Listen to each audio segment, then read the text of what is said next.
Thanks for joining me in this episode of Let's Take It Outside, filmed right here in the beautiful Florida Keys with Live Wildly.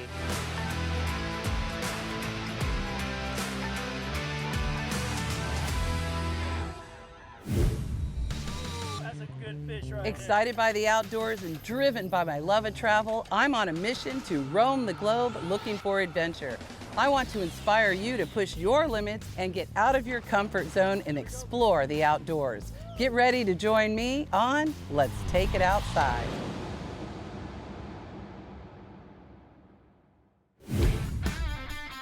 In this episode, we're going to be teaming up with the FWC underwater and in the lab doing some lobster research, along with conservation efforts with the Florida State Park System. You're not going to want to miss it.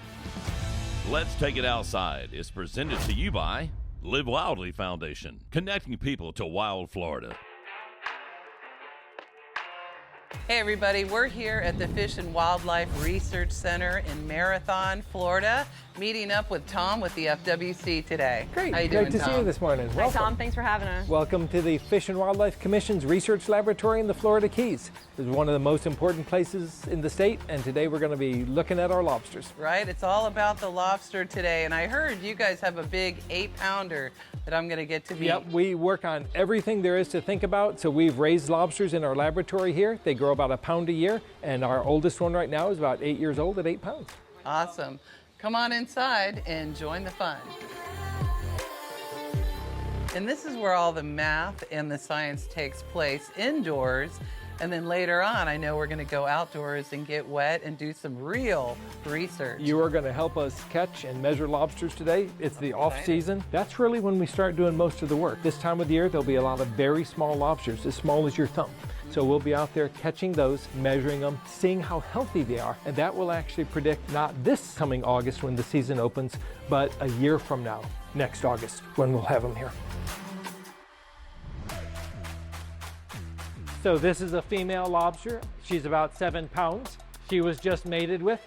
And this lobster will probably have about 2.5 million eggs. Littler lobsters might only have 300,000, and so that's why these large animals are incredibly important. We've actually grown this animal up from 0.2 grams, the size of a fingernail. We do that because we want to understand the age of the lobsters also. It's really hard to understand the age of an animal that loses its shell 3 times a year every time it grows it. Obviously, she's in a very rich environment. She has no predators.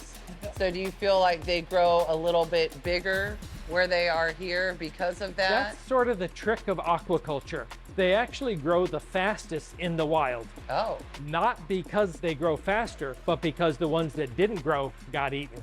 Okay. Everything in the environment is generally about growing bigger, faster. Probably only 2 of her babies would survive in the wild. Okay. That's not a bad thing. They're food for everything else. So it's the circle of life. Lobsters are supposed to be caught, reproduced, and be eaten by other things. Okay. Well, Michelle, it's exciting to be here in the laboratory seeing these big lobsters, but I'm ready to get out on the boat and go get wet.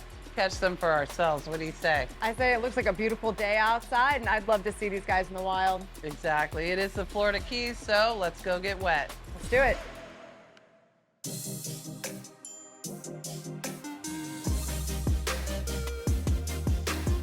So just to give you guys an update what's happening. Dan and Casey are getting geared up. They're gonna do a dive, get wet first, kind of check out the scene, and then Michelle and I are gonna do a little bit of free diving and some snorkeling.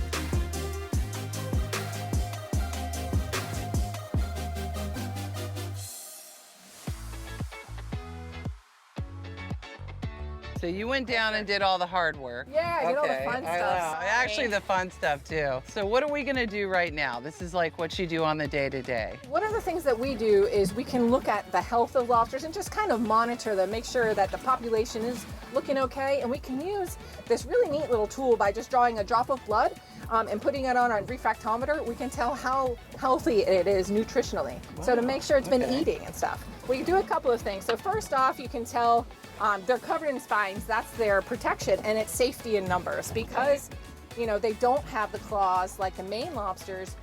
They protect themselves by being in groups and groups of spines. And being fast. Yeah, and tail flipping away. Yeah. So if you look underneath, you can see whether it's a male or a female, and we write that down.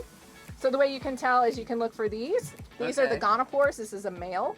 So a couple of things we can tell by pressing the sides whether it is a molting lobster or not. This one is not molting quite yet, but maybe soon. And then we measure it between the horns. It gives you a nice little spot right between those horns. And those horns are great at protecting the eyeballs of the lobster. So one of the predators of lobsters are triggerfish. And triggerfish have really small mouths, but they will dismantle a lobster, starting with the eyeballs and legs. After the break, Michelle and Misty go snorkeling, encountering incredible underwater wildlife. Later, we'll visit the research center to learn all about the fascinating world of lobsters. This episode is presented by Live Wildly Foundation, connecting people to wild Florida. Discover more at livewildly.com.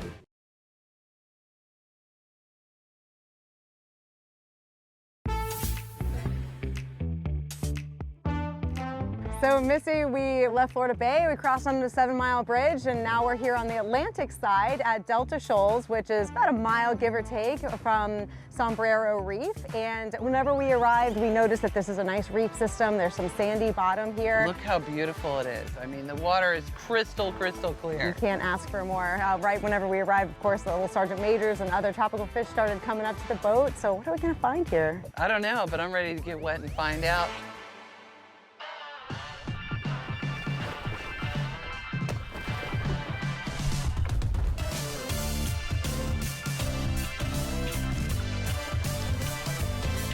That was so cool. Almost immediately when we jumped in the water, we saw that barracuda hanging around the boat. We saw him before we got in, but we got in anyway. Shortly thereafter, that nurse shark showed up. That was a pretty good size.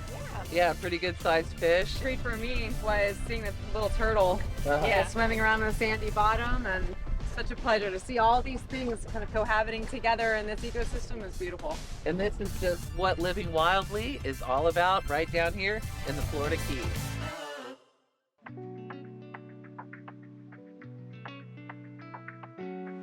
All right, so over here, we've got some molts, some lobster molts. So you guys saw some live lobsters, but obviously— Not that big though. I know, that's a big one, right? Now, did you guys find this out in the ocean where— This one actually we raised in the lab from a tiny little new recruit. Okay, so you're able to get the molting. Yeah, so they molt in order to grow, you know, unlike us where we have all of our hard structures inside, they have all of their hard structures on the outside. And so in order to get bigger, they've got to bust out of that old shell, leave it behind and grow a new one. How much bigger is this lobster gonna get after he molts? They only grow about 1 centimeter to 2 centimeters, very, very little between their molts when they're this big. Where's their mouth? Yeah, so their mouth is right here. So they've got these crushing types of parts here that are kind of like, and they fit together really well so that it's like 2 knuckles. And so they can crush whatever they eat. So they eat a lot of crustaceans, you know, crabs and things like that. And they eat a lot of snails, so they've got to crush them. Now you've got some babies over here. Oh, he's trying to get away. Here we go, here we go. Now, how old is this lobster right here? So this one, it spent, you know, 6 to 9 months in the plankton. And then once it was ready, it came in as a crystal clear post larva. So it looked just like that, but it was crystal clear. And it does that to avoid all the predators. And it comes in under the cloak of darkness on a new moon. And they come in seeking that nearshore hard bottom habitat and where it smells like algae and they can find sponges. And hide out. Yeah, and grow. hide out. So this one is only about a month after settlement. So I would say it's probably about, you know, 7 to 10 months old total.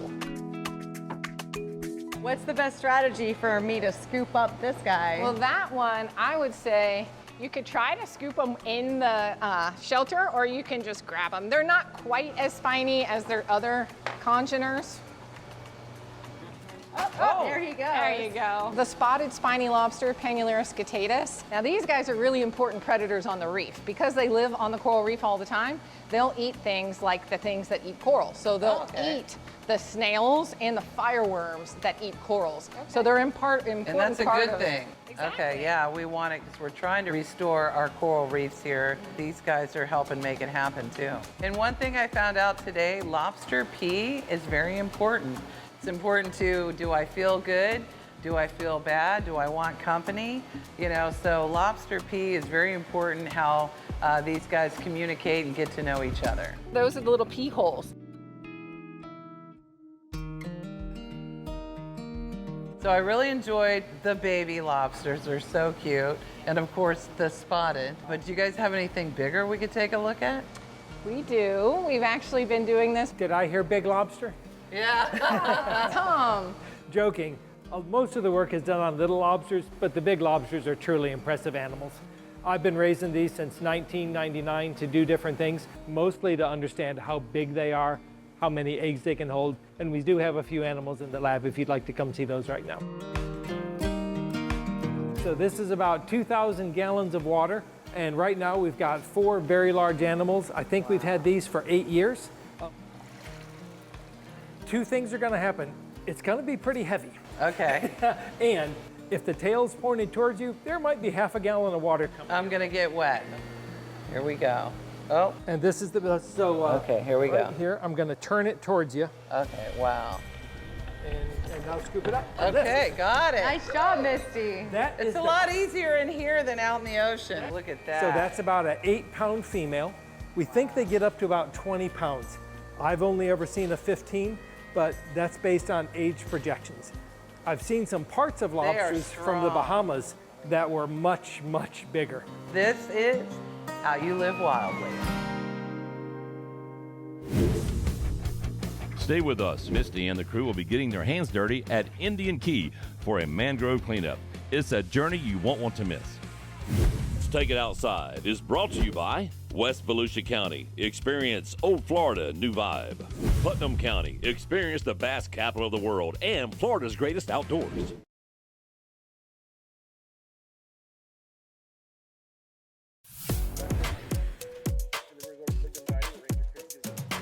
So we're here in Lignum Vitae today as the first ever time we've been out with an Explore the Corridor Week project here in the Keys. Typically these are land-based activities in the peninsula of Florida.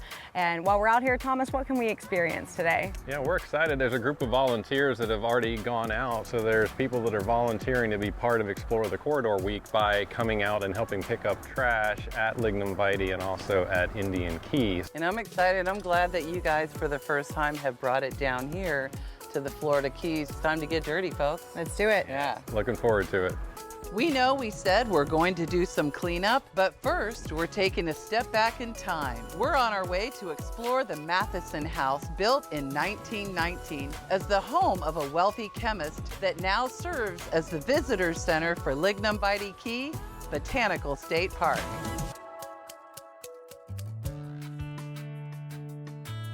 So I was asking on the way over here to Lignum Vitae State Park, what does Lignum Vitae mean? And it means tree of life, I found out. And this is a sample of what a Lignum Vitae tree looks like. It's really dense. I learned they utilize the bark for a form of aspirin. As you guys can see in this room, they've cleared it out, but they've left a lot of the cool tools that the caretakers used back in the early 1900s. They didn't have the luxury of power tools and things like that like we do, but you can see a lot of the handcrafting and wood crafting tools here.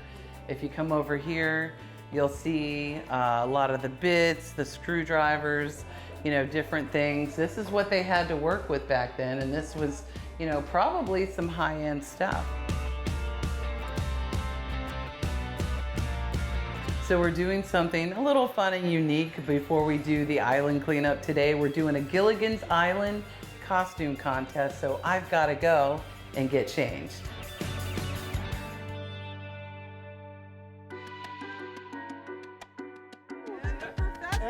Yes!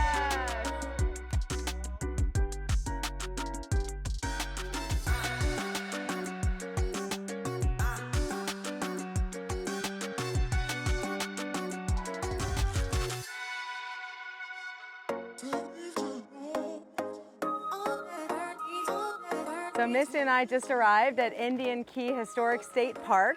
We're about to participate in an island cleanup. I've never been here before, and I've been to the Keys hundreds of times. As the winds come in from other countries, a lot of trash and debris washes up here in the Keys. This weekend, we're participating in the eye care beach cleanup. I don't know if we'll win or not, but at the end of the day, we get to weigh in all the trash that we find. Who knows, we might win some prizes or something. You know, it's really great that you guys, as Live Wildly, are starting kind of from the Keys up all the way through Florida to just make Florida a better place to live, a better place to visit, and really preserve and showcase the conservation that you guys really hold true to your hearts and in your mission statement. It's amazing what you guys are doing for Florida. Well, we appreciate you being out here, and honestly, the whole core mission of Live Wildly is to not only inspire people to get out and find their mild to wild adventures, because the more that you go out and you have these experiences, the more you love Florida. Well, this is us living wild right now in Indian Key, so let's see what we can find. I know, it's time for us to get to work.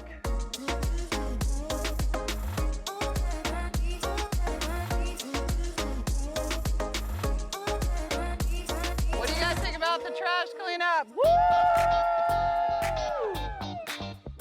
After a successful island cleanup, the Live Wildly team was ready to dig into some fresh Florida seafood.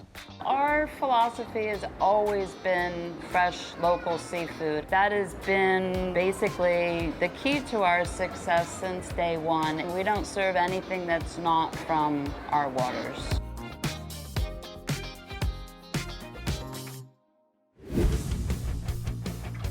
When we come back, Misty heads to visit the world's first global coral growers. It's a fascinating look at a new technology. Plus, she gets a special up-close look at some impressive tarpon.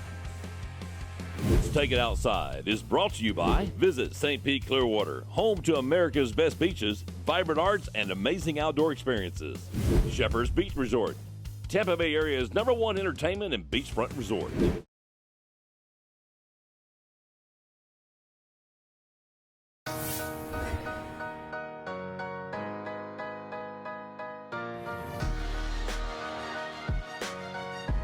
Hey everybody, I'm excited to be at the Florida Aquarium Coral Conservation and Research Center right here in Apollo Beach, Florida, outside of Tampa Bay. This is Carrie. Tell everybody a little bit about what we're going to learn today. So right here in this room is really the breeding center. This is where we're producing millions of coral larvae, which is the first stage of a coral's life. Right. Producing those every year to provide to restoration partners across the state of Florida. You know, and one of the partners that we connected you guys with earlier in this episode is iCare right down in the Florida Keys. Yeah, iCare is an amazing group to partner with. You know, they're using citizen science and volunteer divers to help get these corals back out onto the reef. We focus on the breeding and rearing part, Right. and we'll talk a little bit about what those little coral babies look like, and I'll show you some of the babies that are actually destined to go be outplanted by iCare and those citizen scientists down in the Keys. So here in this tank, we actually have 3 different species of brain coral, and you can see they get their name because they are shaped like a brain. So for example, this is what we call the grooved brain coral. And the reason we call it the grooved brain coral is because it has these grooves right along the ridges, which makes it different from the other species. Most people don't even realize they're animals. They don't have eyes. They're not necessarily a charismatic species. They kind of just look like beautiful rocks. Right. But this tissue on the top is actually alive. If you feel them, they're very mucousy, and they are animals. So they do produce eggs and sperm, and it goes up into the water column, and that's what we call spawning. This is where the parents look like, and now I'm excited to go see step number 2. Check out the babies. Yeah, well, let's go look at the babies. Let's go check them out. Okay.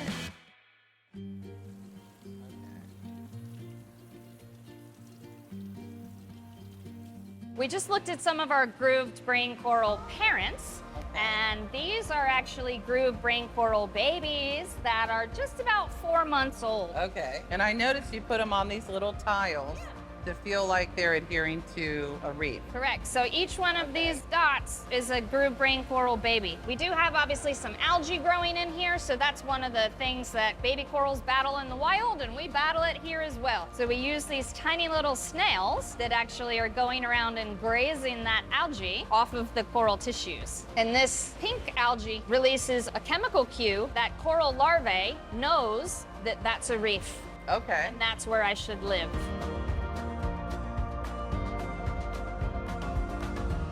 I'm excited to share this information with you guys. I think it's really groundbreaking and world-changing. Thank you so much. It's been great having you, and we love showing off the work that we're doing and learning more about corals and the network of people in Florida that are working to save them. Well, and we're about to take you back down to the Florida Keys. Michelle, this is going to be awesome. What's up, you guys? Doing good, doing good. Michelle hasn't been back here for a long time, so we're really excited. All right, so when you go out there, you make sure you hold this joker right here. Go on, right there in your arm, shake Okay, that I joker. don't know why you signed me up for this, Misty. Nah, I'm kidding, you guys. Shake him by the tail, the tarpon will come up and grab it, do the rest of the work for you. All right, you guys, tear it up now. All right, Okay, let's do we're it. ready. Woo!